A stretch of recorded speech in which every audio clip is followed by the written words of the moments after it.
Hello everyone, welcome to Ayurveda world. अगर आपने हमारा चैनल सब्सक्राइब नहीं किया है तो सब्सक्राइब करें। आप हमारे टेलीग्राम और व्हाट्सएप के ग्रुप को ज्वाइन कर सकते हो, जिसका लिंक डिस्क्रिप्शन में दिया हुआ है। मैं आपको पहले ही बता चुका हूं कि मेरी तबीयत ना ठीक होने की वजह से मैं आपको वीडियो प्रोवाइड नहीं करवा रहा हूँ, लेकिन अब मैं थोड़ा बेहतर फील कर रहा हूँ, इसीलिए मैं आज आपके लिए वीडियो लेकर आया हूँ। आज हम बात करेंगे जो हाल ही में AIAPGT एग्ज़ाम हुआ है 2020, उसके बारे में आज हम बात करेंगे। उसके क्वेश्चन और उनके सॉल्यूशंस और उनके मतलब कि कहाँ कहाँ वर्णन है, कौन कौन से सब्जेक्ट से रिलेटेड है, वो आज हम देखेंगे। ठीक है, सबसे पहला क्वेश्चन था कि एक गंधक द्रुति निर्माण में जो वस्त्र की लंबाई होती है वो कितनी थी। गंधक द्रुति आपको पता है रस शास्त्र से रिलेटेड होती है, और जो आपको पता है कि त्रिकटु और गंधक को लेके उसको कपड़े में लपेट कर उसको जलाते हैं, उससे हमें एक तेल प्राप्त होता है जिस विधि को हम गंधक द्रुति बोलते हैं, जो कि स्किन डिजीज़ में बहुत अच्छा इफेक्ट होता है। ठीक है, उस वस्त्र का कितना प्रमाण है वो क्वेश्चन पूछ रखा था, और उसका आंसर है अर्तनी प्रमाण। ये रस रतन समुच्चय में वर्णित है। ठीक है, तो और एक क्वेश्चन था विप्लुता योनि व्यापद कौन से आचार्य ने बताई है। हमने जब योनि व्यापद की वीडियो बताई थी उसमें मैंने आपको एक ट्रिक बताई थी कि परी विप्लु की परी उदारता से बांधती है वातज में। आपको याद हो तो ये क्वेश्चन आया हुआ है कि विप्लु, और मैंने आपको बताया था कि ये आचार्य सुश्रुत के अनुसार है, तो आचार्य सुश्रुत ने विप्लुता योनि व्यापद माना है। नेक्स्ट क्वेश्चन था अतिविषा प्रतिनिधि द्रव्य। प्रतिनिधि द्रव्य मतलब कि एक के अभाव होने पर हम ये द्रव्य प्रयोग करा सकते हैं। जैसे अतिविषा का प्रतिनिधि द्रव्य है नागर मोथा। ठीक है, नेक्स्ट क्वेश्चन था पंचपचा किसका पर्याय है। ये पर्याय है दारू हरिद्रा का। ये द्रवगुण से रिलेटेड क्वेश्चन थे। ठीक है, एक था वातिक सिरा, पैतिक सिरा, कफज सिरा, इनका वर्णन है। तो वातिक सिरा से रिलेटेड आंसर क्या था इसका, था शब्द प्रवेश। ठीक है, एक क्वेश्चन था कि शोथ का पूर्व रूप जो चरक चिकित्सा 12 है, सवथु चिकित्सा अध्याय, उसमें उसका पूर्व रूप वर्णित है और वही पूर्व रूप पूछा हुआ है। उसका पूर्व रूप था उष्मा दवतु सिरा आया। ठीक है, तो ये इसका आंसर था उष्मा दवतु सिरा आया में शोथ का पूर्व रूप पूछा हुआ है। ठीक है, एक औषध अनुपान जो चरक चिकित्सा 30 में वर्णित है कि समान वायु की दृष्टि में औषध काल कौन सा होगा। यानी हम जब भोजन करेंगे उसके मध्य में औषध लेंगे जब समान वायु की दृष्टि होगी। अगर अपान वायु की दृष्टि होगी तो पहले लेंगे। ठीक है, तो ऐसे ऐसे कुछ क्वेश्चन है, वो इम्पोर्टेंट टॉपिक्स है। और मैं आपको बता दूं ये आज हम इसलिए भी देख रहे हैं क्योंकि कभी भी कोई भी एंट्रांस की तैयारी करने से पहले उसके पिछले आए हुए क्वेश्चन को देखना और उसके क्वेश्चन के पैटर्न को देखना बहुत ज़रूरी है। जो मैं अपनी पिछली वीडियो में भी बता चुका हूँ कि हम वही चीज़ें देखते हैं जो मस्ट टू नो है, यानी जो आपको पता ही होनी चाहिए। और ये जो पेपर हुआ है वो वही मस्ट टू नो ही चीज़ें पूछी हुई है, कोई ज़्यादा डीप नहीं पूछी हुई। कुछ स्टूडेंट समझते हैं जितना ज़्यादा डीप पढ़ोगे उतनी अच्छी तैयारी होगी, तो ये गलत है। आपको जो चीज़ आती है पहले उसको सिक्योर करो। ठीक है, और ये ज़्यादातर चीज़ें वही पूछी जाएंगी। जैसे अब ये है धमार्गव के योग कितने हैं। ठीक है, आप कंफ्यूज हो जाओगे जब 4 ऑप्शन देखोगे, पता नहीं लगेगा आपको। इसलिए आप उसी की तैयारी करो जो आपको पहले से आता है। ठीक है, जैसे धमार्गव के योग है 60। ठीक है, जो कि चरक सूत्र 4 षड विरेचन शतश्री अध्याय में वर्णित है। नेक्स्ट क्वेश्चन है कि वो मिलान का क्वेश्चन था। क्वेश्चन एक तमक श्वास, जैसे आपको पता होगा तमक श्वास का चिकित्सा सूत्र है तम केतु विरेचने। ठीक है, यानी तमक श्वास में विरेचन। और रक्तपित्त के ऊपर एक मिलान था कि अधोग रक्तपित्त में कौन सा पंचकर्म यूज होता है, तो आपको पता है वमन, जिसके ऊपर आपको वीडियो प्रोवाइड कर दी गई थी, उसमें मैंने अच्छी तरह एक्सप्लेन भी किया है, आप जाके देख सकते हो उसको। ठीक है, एक था कि जो अग्नि सहन शक्ति मूसा के ऊपर, जो रस शास्त्र का टॉपिक है ना, मूसा कि 2 पहर की अग्नि कौन सी मूसा सहन कर सकती है, तो उसका आंसर है गार मूसा। 2 पहर। ठीक है, ऐसे पूछा हुआ। पहर वैसे जो वर्णित है वो याम से, याम और पहर सेम ही होता है। ठीक है, तो दोपहर की अग्नि सहन किसकी है? गार मूसा की। अब आता है दार्व्य आदि लेह का अनुपान। ये दार्व्य आदि लेह चरक चिकित्सा 16 में वर्णित है, जो पांडु चिकित्सा अध्याय है ना, उसका अनुपान पूछा हुआ है। इसका अनुपान है मधु व घृत। और एक परवर्णी में छेदन के प्रतिसारण द्रव्य कौन कौन से हैं? यानी परवर्णी में जो एक आपको पता है संधिगत रोग है, संधिगत रोग जो कि सुश्रुत उत्तर तंत्र में वर्णित है, जब उसमें हम छेदन कराते हैं तो उसके लिए स्पेशल बताया है कि सैंधव और मधु का प्रतिसारण करना है छेदन करने के बाद। तो ये क्वेश्चन था। एक क्वेश्चन था मुख स्वेद, मतलब कि मुख स्वेद जैसे काश्यप संहिता में विशिष्टता है एक वेदनाध्याय। तो आपको पता है कि कुमार भृत्या में जैसे मुख स्वेद है उदर शूल का लक्षण, अगर बेबी को मुख पे स्वेद है तो उसके उदर में शूल है, ऐसा वेदनाध्याय में वर्णित है। ठीक है। एक है निश्चंद्र परीक्षा, हमें किसकी बसम की कर सकते हैं? आपको पता है बसम परीक्षा होती है, उसके लिए अलग अलग परीक्षाएं होते हैं, वारितर, रेखापूर्ण, निश्चंद्र। निश्चंद्र होती है अभ्रक बसम की, इसका आंसर था अभ्रक बसम। सवर्ण, रजत आदि की भी करते हैं हम। ठीक है। अब है शोकज और भयज अतिसार किस प्रकार की व्याधि है? आपको पता है अतिसार के 6 भेद हैं। ठीक है। वातज, पित्तज, कफज, सन्निपातिज, शोकज और भयज। चरक सूत्र 19 में भी बताए गए हैं, चरक चिकित्सा 19 में भी बताए गए हैं। ठीक है। तो ये है आगंतुज, इसका आंसर था आगंतुज। ठीक है। और वक्रत वक्र किसका लक्षण है? इसका आंसर था बचनक। ठीक है। और कर्ण दुर्गंध्या में कौन सा दूपन करते हैं? जब हम कर्णगत रोग पढ़ते हैं शालक्य तंत्र में, तब उसका ये आता है कि कर्ण दुर्गंध्या में किसका हम दूपन करते हैं। तो एक श्लोक आता है कि गुग्गल दूपनम श्रेष्ठम उच्यते, तो इसका आंसर था गुग्गुल। नेक्स्ट क्वेश्चन था कि रक्त कई लोचने कौन से श्वास का लक्षण है? आपको पता होगा जब हम चरक चिकित्सा 17 पढ़ते हैं तो उसमें महाश्वास, छिन्न श्वास और ऊर्ध्व श्वास पढ़ते हैं। तो इसमें अलग अलग ऐसे लक्षण आते हैं कि विभ्रांत लोचना, विभ्रांताक्ष, रक्त कई लोचने। तो ये रक्त कई लोचने पूछा हुआ है। ऐसे ही क्वेश्चन पूछता है एग्जामिनर कि जिसमें आप पजल होते हो। तो रक्त कई लोचने है छिन्न श्वास का। ठीक है। और जवर अतिसार में स्नेह की कौन सी मात्रा यूज होती है? हर्षव मात्रा आपको पता है कि मात्रा 3 तरह की होती है, हर्षव, मध्यम और उत्तम। ठीक है। नेक्स्ट क्वेश्चन है स्त्री में उत्तर बस्ती नेत्र का प्रमाण कितना है? जो बस्ती नेत्र होता है उत्तर बस्ती देने के लिए उसका प्रमाण कितना है? 10 अंगुल। ठीक है।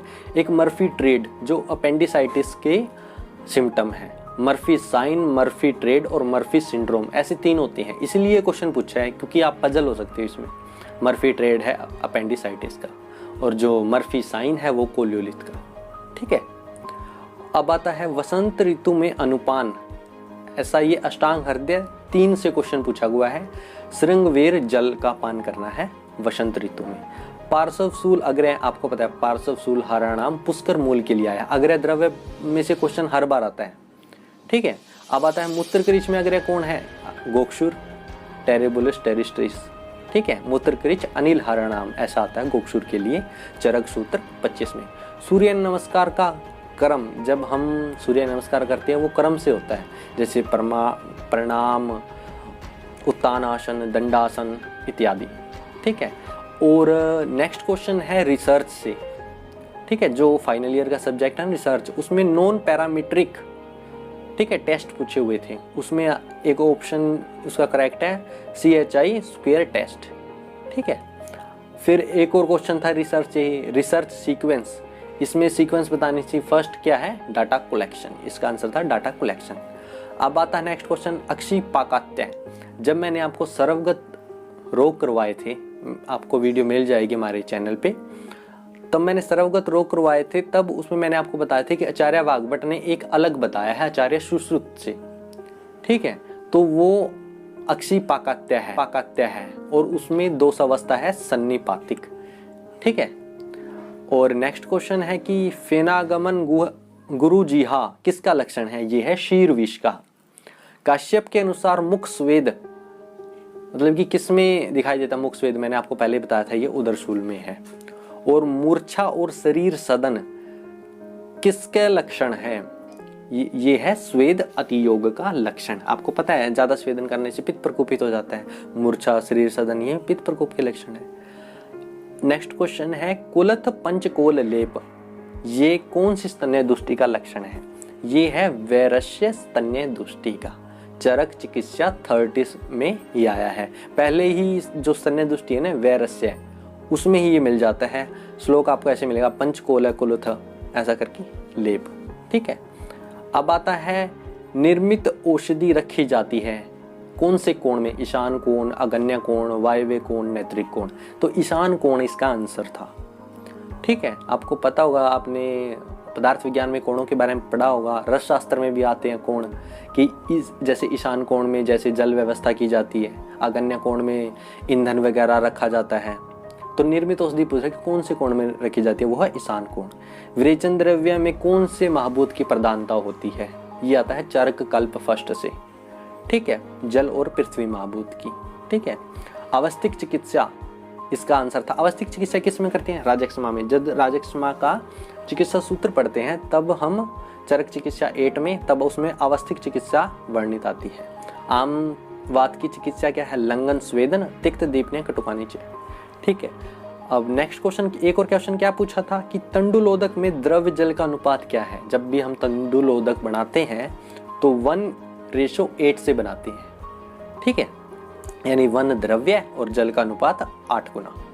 और कार्पल टनल सिंड्रोम जो हमारा सर्जरी का टॉपिक है, वो क्या है? कौन सी नर्व की पालसी होती है? वो है मीडियन नर्व की पालसी। मूर्धी तेला का वर्णन कौन सी ऋतु में है? वो है हेमंत ऋतु में। आपको पता होगा कि मूर्धी तेला में 4 चीजें आती हैं, सिरो अभ्यंग, सिरो पिचु, सिरोधारा, ठीक है, सिरोबस्ती।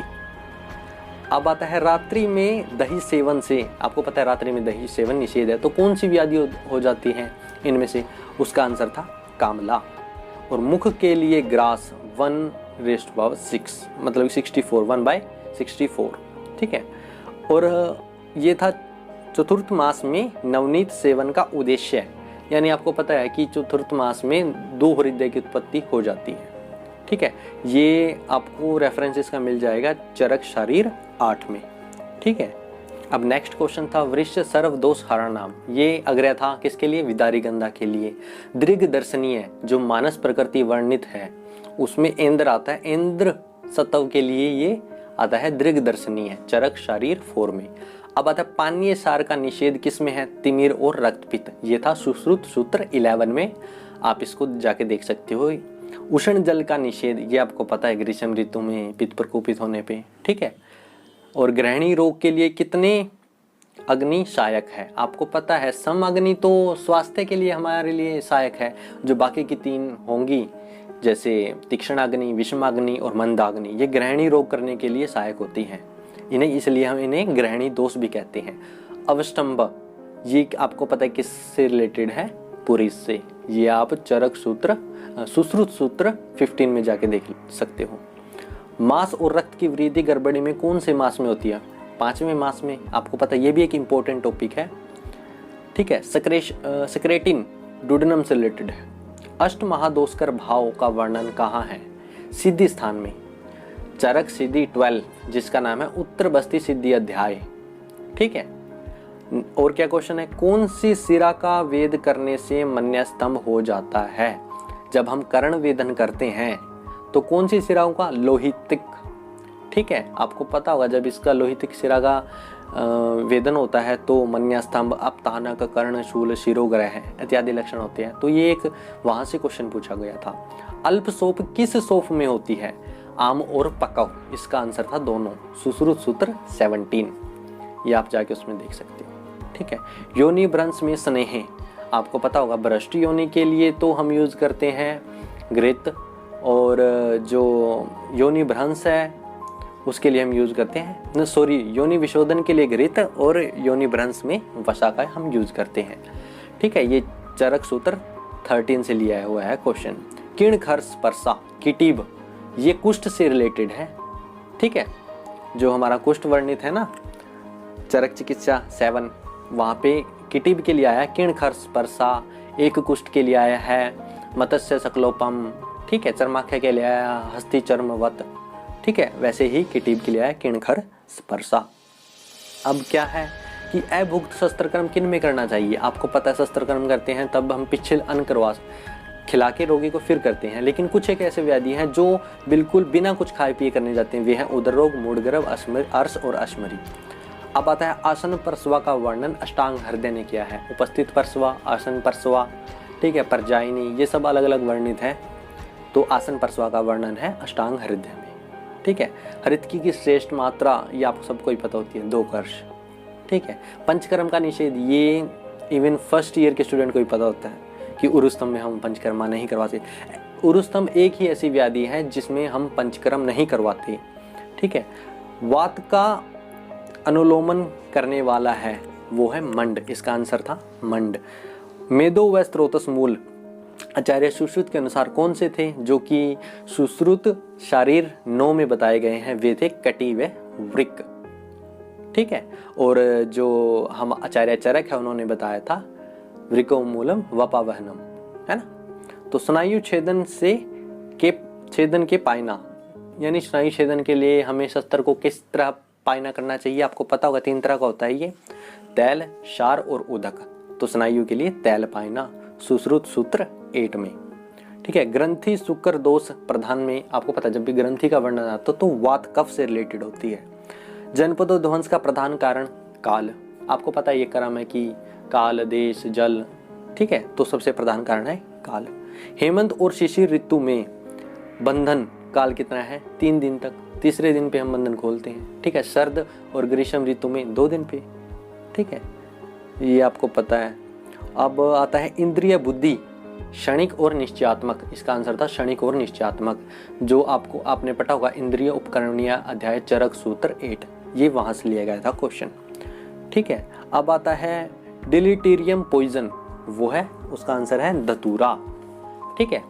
अब आता है विषम ज्वरनाशक कषाय, आपको पता है जितने विषम तिक्त द्रव्य होते हैं वे सब विषम ज्वरनाशक होते हैं, जैसे पटोल, चिरायता, गुडूची, ठीक है। Round ligament related to uterus. फिर एक मिलान का क्वेश्चन था कि कौन कौन से ग्रंथ और उनके लेखक, जैसे वैशज्य रत्नावली का था गोविंद दास सेन, रस तरंगिणी का आंसर था सदानंद शर्मा, ठीक है। और माधविक मद का सेवन कौन सी ऋतु में करते हैं? वो वसंत ऋतु में, चरक सूत्र 6 से लिया गया है। काश्यप अनुसार दंतोत्पत्ति मिला, मतलब कि कौन से मास में दंतोत्पत्ति संपन्न, सर्वगुण संपन्न होती है? वो है 8th मास। आपको पता है 5, 6, 7, 8 ऐसे क्वालिटी बढ़ती जाती है। 5 मास में आए तो बिल्कुल कम क्वालिटी, 6 में आए तो उससे ज़्यादा क्वालिटी, 8th मास में सर्वगुण संपन्न होते हैं जो टीथ होते हैं हमारे, ठीक है। फिर आता था मिलान की भोजन पूर्व जलपान स्थूल रोगी में और भोजन के बाद में जलपान कृष्ण रोगी में, ठीक है। स्नेह बस्ती की मात्रा नीरू से कितनी है? आपको पता होगा 1/4 होती है स्नेह बस्ती नीरू से, यानी 12% होती है नीरू बस्ती, तो उसका 1/4 यानी 3% स्नेह बस्ती है। स्नेह बस्ती का आधा अनुवासन बस्ती, अनुवासन बस्ती का आधा मात्रा बस्ती, ठीक है। ये जनरल कंसेप्ट है हमारे पंचकर्मा की। एक फिर अब गृहिणी का चिकित्सा सूत्र पूछा हुआ था, ऐसे श्लोक डाला हुआ था लीन पक्वास्यस्थता, ठीक है, ऐसा करके। तो ये पूछा था किसका चिकित्सा सूत्र है? तो ये गृहिणी का चिकित्सा सूत्र था। फिर आता है संयुक्त समवाय सन्निकर्ष, ये किससे रिलेटेड था? ये रिलेटेड था, इसका आंसर है मधुर रस। आपको पता है सन्निकर्ष, संयुक्त समवाय सन्निकर्ष, समवाय सन्निकर्ष, संयुक्त संवेद समवाय सन्निकर्ष, ठीक है। ये ज़्यादातर पॉइंट बहुत इजी था, इतना इजी भी नहीं था कि ये कह सकते बिल्कुल इजी था। और मैं आपको कहता रहता हूँ कि ये पॉइंट्स मस्ट टू know है, वही क्वेश्चन पूछे हुए थे। हालांकि मैंने इतनी ज़्यादा वीडियो नहीं डाली हुई, लेकिन मेरी यही कोशिश रहती है कि ज़्यादातर मैं इन्हीं टॉपिक्स के ऊपर ज़्यादातर मैं आपको वीडियो प्रोवाइड करवाऊँ। तो आपने देखा AIPGT का 2020 का क्वेश्चन और विद सॉल्यूशन, ठीक है। वैसे मेरे को कोई क्वेश्चन मिले भी नहीं, कुछ के आंसर अपने हिसाब से कुछ गलत भी हो सकते हैं, जो मेरे हिसाब से मैंने ठीक बताए हैं, ठीक है। तो आप उसको जाके चेक कर सकते हो, और कोई आपको क्वेरी हो तो आप कमेंट बॉक्स में बता सकते हो, ठीक है। अगर आपको ये वीडियो पसंद आया हो तो लाइक करें, शेयर करें, सब्सक्राइब करें। Thank you.